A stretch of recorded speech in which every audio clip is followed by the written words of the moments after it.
नमस्कार मित्रों। आस्था हमारे जीवन का आधार है। यहाँ तक कि बड़ी से बड़ी बीमारियाँ, समस्याएं आस्था के बल पर ठीक की जा सकती हैं। आस्था से हमने सुन लिया, हीलिंग शुरू हो गई। आस्था से हमने देख लिया, हीलिंग शुरू हो गई। आस्था से हमने सुन लिया, आस्था से हमने खा लिया, किसी ने प्रसाद दे दिया, ये मैं मंदिर से लाया हूँ, और हीलिंग शुरू हो जाती है। आस्था से हमने कोई चीज पहन ली कि मैं धागा लाया हूं, और ये आस्था शुरू हो जाती है। तो आस्था इस तरह से काम करती है जैसे दवा हो। इसलिए आदिकाल से ही तमाम चिकित्सा पद्धतियां जो आस्था पे आधारित हैं, बहुत बड़े रिजल्ट देती हैं। कई बार तो वैज्ञानिक भी हैरान होते हैं कि किस तरह से कोई मंत्र, औषधि, कोई जड़ी बूटी या दान से रोग ठीक हो जाते हैं। और ऐसे हमारे शास्त्र हैं हिंदुओं में जो बताते हैं कि कौन सी बीमारी में कौन सा दान करना चाहिए, कौन सा मंत्र पढ़ना चाहिए, और कौन सी जड़ी बूटी को खाना या धारण करना चाहिए। इसके पीछे उनकी शक्ति तो है, लेकिन उस शक्ति को जो एक तरह से पकड़ती है, अवशोषित करती है, वो आपकी आस्था है। इसको और स्पष्ट करने के लिए मैं आपको समझाऊं कि अभी अमेरिका में एक बहुत बड़ी जो न्यूरो साइंटिस्ट हैं, उन्होंने खोज की है कि औषधियां काम नहीं करती। किसी दवा में ताकत नहीं है जो बीमारी को ठीक कर दे। बीमारी को ठीक करते हैं जो शरीर के अंदर रिसेप्टर्स हैं, जो उस दवा के कारण एक्टिव हो जाते हैं और एक्टिव होकर उन बीमारियों को खा जाते हैं। ये कितनी बड़ी खोज है कि जो काम दवा कर रही है, जिन रिसेप्टर्स को एक्टिव कर रही है, उन्हीं रिसेप्टर्स को, उसी सिस्टम को एक मंत्र भी एक्टिव कर सकता है, एक सुझाव भी एक्टिव कर सकता है, एक महापुरुष का स्पर्श भी एक्टिव कर सकता है।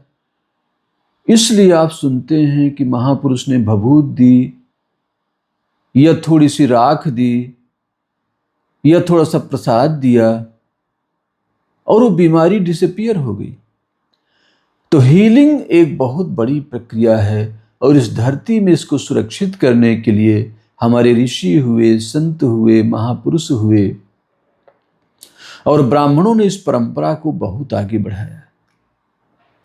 उसमें जो मंत्र करते थे, तप करते थे, एक जीवन शैली रखते थे, उसमें सादगी हो, उदारता हो, दया हो, क्षमा हो, परोपकार हो, शाकाहार हो।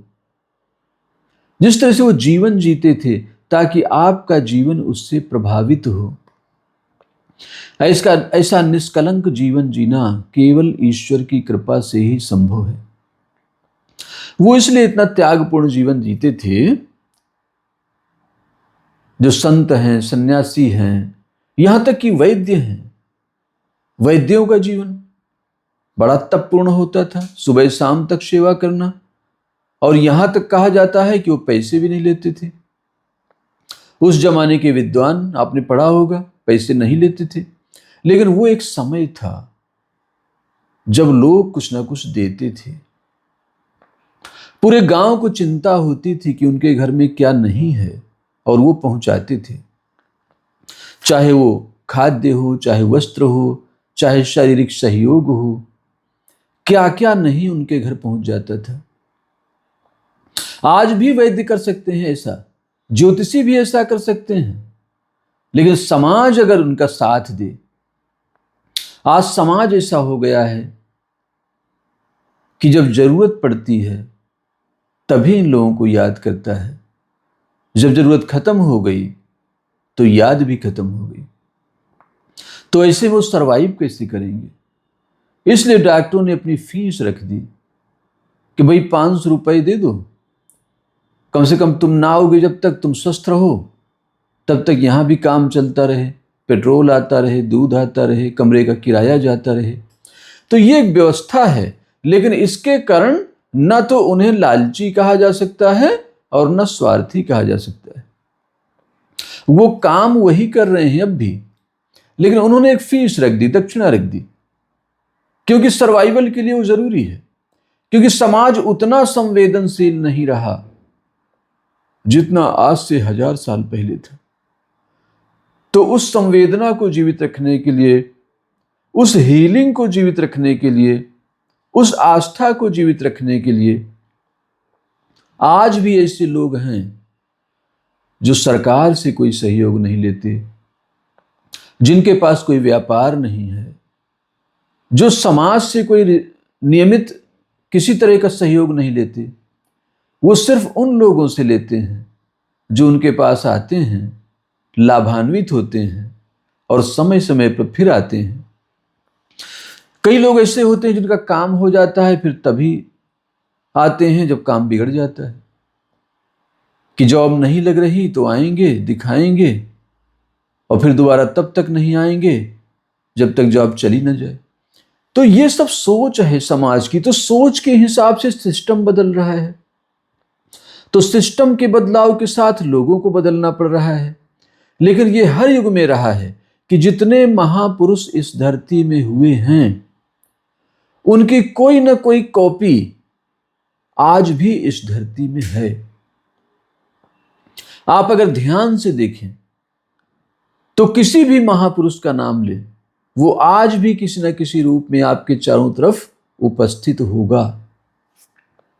आप चाहे शहीद भगत सिंह को देख लें, चाहे महाराणा प्रताप को देख लें, चाहे ऋषि वाल्मीकि जी को देख लें, किसी भी तरह के महापुरुष को आप थोड़ा सा उसी भाव से खोजेंगे तो वो आपको आज भी इस धरती में मिलेगा। ये धरती कभी वीरों से खाली नहीं होती, ये धरती कभी ज्ञानियों से खाली नहीं होती, ये धरती कभी दानियों से खाली नहीं होती। इसलिए इन सब की अपनी भूमिका है, और उस भूमिका का उद्देश्य ये है कि जो व्यक्ति इस धरती में है वो शारीरिक रूप से, मानसिक रूप से, आर्थिक रूप से सुरक्षित रहे, स्वस्थ रहे, और जिस उद्देश्य से इस संसार में आया है उस उद्देश्य को निर्बाध रूप से पूरा कर सके, प्राप्त कर सके, उसे वो फल मिल सके, चाहे वो अर्थ हो, धर्म हो, काम हो, मोक्ष हो। लेकिन कौन से काम करने वो आया है इस संसार में? वो सैनिक बनने आया है कि डॉक्टर बनने आया है? वो वकील बनने आया है कि शिक्षक बनने आया है? वो गायक बनने आया है कि नेता बनने आया है? इन सब चीजों का ज्ञान हाथ की रेखाओं से होता है। तो पाम वेद पिछले 30 वर्षों से निरंतर हस्तरेखा विज्ञान पर अध्ययन, अनुसंधान और परामर्श दे रहा है। और ये ऐसी विद्या है जो तत्काल आपके भय एवं भ्रम को दूर कर देती है। इस विद्या के कारण आज पूरे विश्व में अनेकों लोग हैं जिन्होंने अपने लक्ष्य को प्राप्त किया, अपनी सकारात्मकता को जीवित रखा, और उन दिनों में भी जब वो गहन निराशा से जूझ रहे थे, संघर्षों का सामना कर रहे थे, तब भी उनके मन में आशा की ज्योति जलती रही, और जिस शक्ति ने जलाया उसका नाम पामवेद है। इतना ध्यान और प्रेम से सुनने के लिए बहुत बहुत धन्यवाद। नमस्कार।